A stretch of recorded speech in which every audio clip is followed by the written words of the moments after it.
How to play Metal Slug on Vortex Rotary Game. So, una mong step na gagawin is, pag nandito ka sa main menu, ipipress mo itong Y button gamit yung red controller.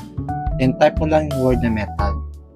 And then, gamit yung left arrow, press mo siya para mapunta dun yung cursor.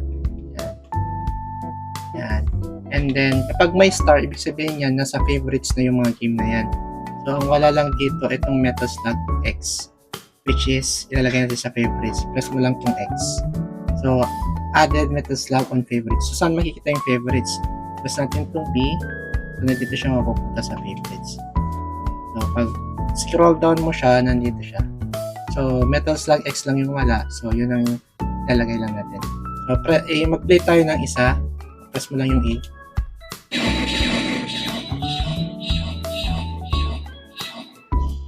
Metal Slug. Pag may nakita kang insert point sa ganito, especially sa mga arcade games, meron din ito sa mga Marvel Capcom ganyan. Insert point. Gamit yung red controller, press mo itong select button, and then start. And then press A. Para ma-activate naman yung second controller na, ito, may insert point nakalagay dyan. Select, and start. Para ma-activate yung second controller.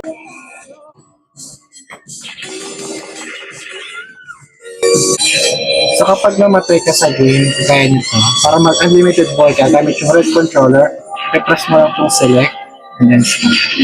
Para unlimited ball. Ito yung cheat code dito. So para dito naman sa second player, select, tsaka start. Para unlimited ball. Para matapos mo yung game, kahit namatay ka, pwede ka ulit ang pala. So, para unlimited ball ka. Para ma-exit ka dito sa laro na to, i-press mo lang itong select at start sabay yung process. And then punta ka dito sa pinakababa yung close content. And then press mo lang yung A button.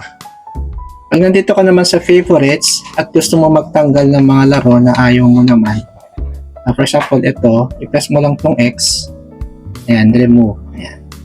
Para kumbaga lahat naman natin sa favorites, ito lang yung mga laro na gusto mo. Okay, for example, ayaw mo nito, press mo lang tong X. Mare-remove siya sa favorites. Ganun lang. Kung may question kayo, message nyo lang kami sa aming FB page.